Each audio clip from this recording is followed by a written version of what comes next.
Hello good afternoon all of you. I hope आप सभी लोग अच्छे होंगे। आज हम क्लास 6 के ज्योग्राफी के चैप्टर 1 की समरीज़ को एनालिसिस करेंगे।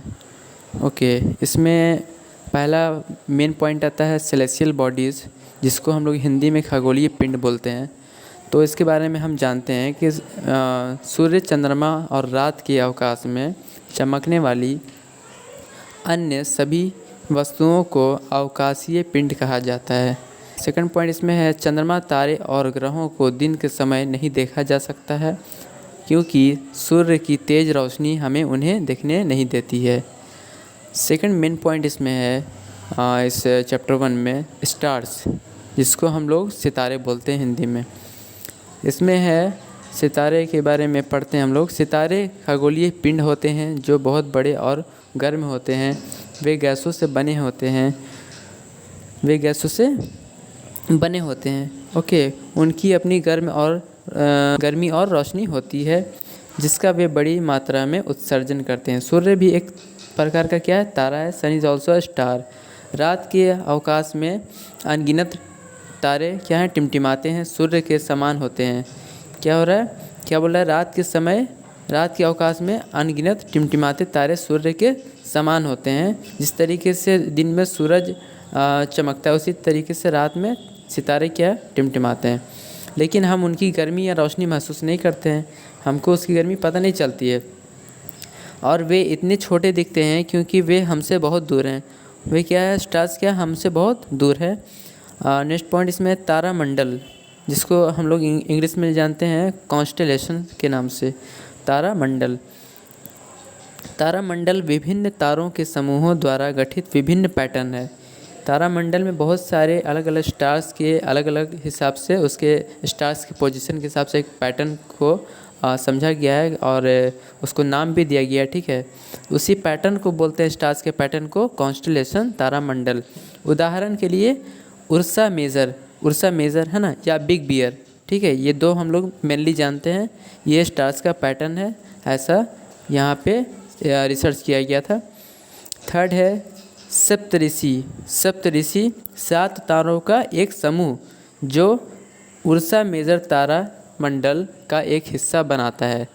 7 तारों का एक समूह है जो उर्सा मेजर तारा मंडल का एक हिस्सा बनाता है। ध्रुव तारा मतलब कि द नॉर्थ स्टार और द पोल स्टार, है ना। ध्रुव तारा उत्तर दिशा को इंगित करता है। क्या करता है, इंगित करता है। यह हमेशा आकाश में ही स्थित में रहता है। यह हमेशा आकाश में ही एक ही जगह पे स्थित रहता है। हम सप्तऋषि की मदद से ध्रुव तारे का पता लगा सकते हैं। नेक्स्ट पॉइंट इसमें, यदि कोई काल्पनिक रेखा सूचक तारों मतलब द पॉइंटर स्टार्स, है ना, यदि कोई काल्पनिक रेखा सूचक तारों को जोड़ते हुए आगे बढ़ाई जाए तो यह ध्रुव तारे की ओर इंगित करेगी। इसमें नेक्स्ट मेन पॉइंट है सोलर सिस्टम के बारे में, जिसको हम लोग हिंदी में सौरमंडल के नाम से जानते हैं। ग्रह हैं 8 ग्रह हैं। ठीक है, प्लैनेट कितने हैं, 8 हैं।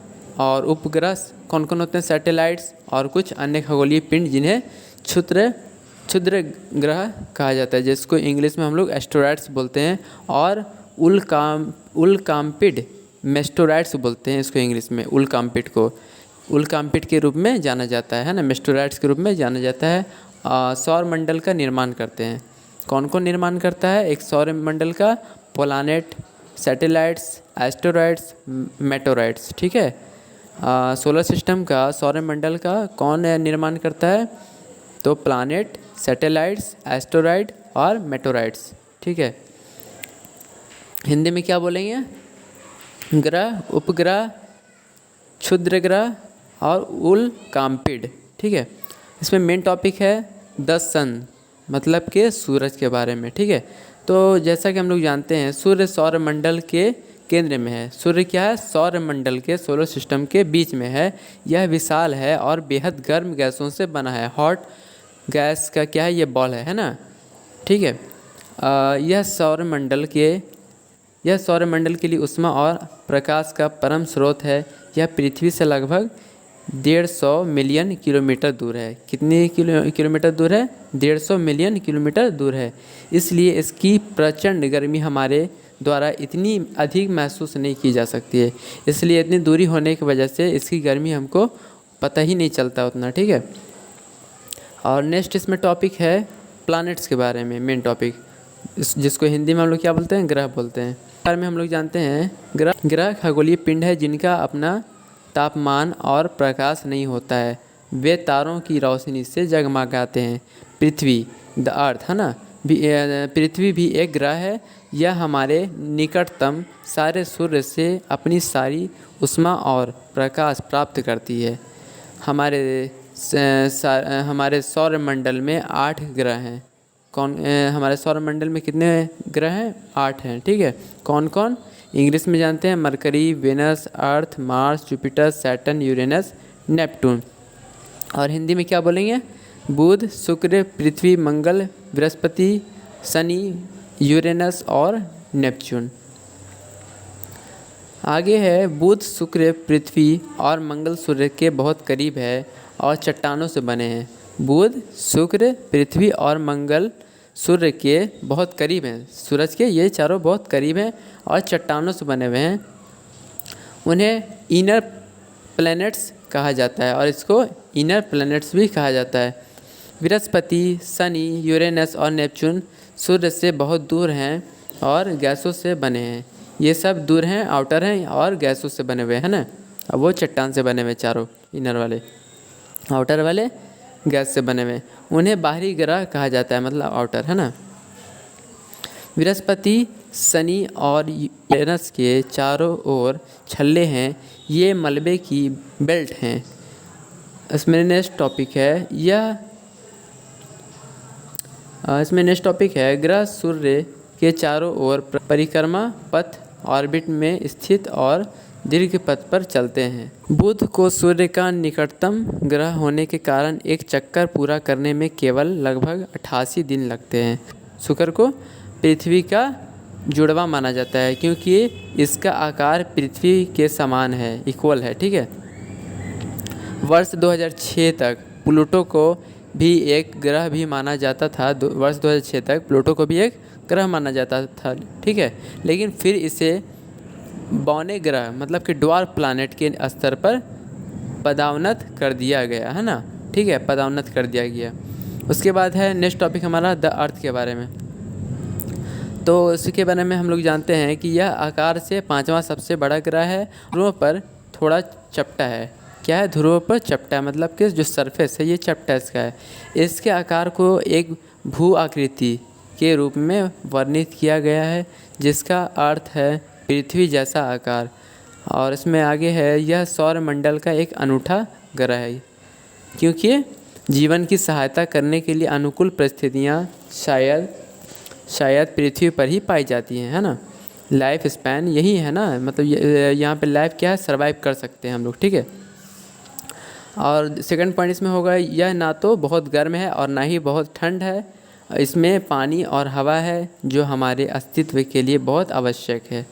इसमें फोर्थ पॉइंट है हवा में ऑक्सीजन जैसी जीवनदायिनी गैसें हैं, है ना। हवा में क्या है? ऑक्सीजन जैसी क्या है? जीवनदायिनी गैसें हैं जिससे हम लोग जिंदा हैं, है ना।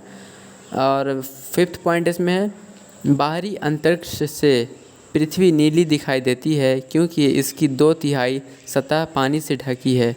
बाहरी अंतरिक्ष से पृथ्वी क्या नीली दिखाई देती है क्योंकि इसकी 2/3 सतह पानी से ढकी है। इसलिए सभी नीला ग्रह, मतलब कि ब्लू प्लैनेट इसको कहा जाता है। उसके बाद हम लोग आगे पढ़ते हैं जो मेन टॉपिक है सैटेलाइट्स, उपग्रह। इसमें हम लोग जानते हैं कि यह खगोलीय पिंड है जो ग्रहों के चारों ओर उसी तरह से घूमते हैं जैसे ग्रह सूर्य के चारों ओर घूमते हैं। एक मानव निर्मित उपग्रह एक कृत्रिम निकाय है। इन्हें वैज्ञानिक ब्रह्मांड के बारे में यह संचार के लिए जानकारी इकट्ठा करने के लिए डिज़ाइन करते हैं, ठीक है, ताकि हमारे सोलर सिस्टम की कुछ भी मतलब इन्फॉर्मेशन हमको पता चल सके। नेक्स्ट पॉइंट इसमें है कृत्रिम उपग्रह एक रॉकेट द्वारा जाए जाते हैं और पृथ्वी के चारों और कक्षा में स्थापित किए जाते हैं। उसके बाद नेक्स्ट मेन पॉइंट है द मून, चाँद के बारे में। तो जैसा कि हम लोग जानते हैं कि चंद्रमा एक उपग्रह है और पृथ्वी के चारों ओर घूमता है। पृथ्वी का एक मात्र उपग्रह है, पृथ्वी का एक मात्र उपग्रह है ना, एक ही सैटेलाइट ये है, नेचुरल सैटेलाइट है ना। इसका व्यास पृथ्वी से केवल 1/4 है। यह इतना बड़ा इसलिए प्रतीत होता है क्योंकि यह अन्य खगोलीय पिंडों की तुलना में पृथ्वी के निकट है। यह लगभग 27 दिनों में पृथ्वी के चारों ओर घूमता है और एक स्पिन को पूरा करने में ठीक उतना ही समय लेता है। इसलिए पृथ्वी पर चंद्रमा का केवल तरफ का हिस्सा हमें दिखाई देता है। ठीक है। इस पर पानी या हवा जैसी जीवन के लिए अनुकूल स्थितियां नहीं है। इस पे कोई भी मतलब लाइफ सर्वाइव नहीं कर सकता है। ठीक है। उसके बाद है पूर्णिमा, एक पखवाड़े के बाद अमावस्या की रात या अमावस्या को इसे बिल्कुल नहीं देखा जा सकता। पूर्ण चंद्रमा एक महीने में केवल एक बार पूर्णिमा की रात देखा जा सकता है।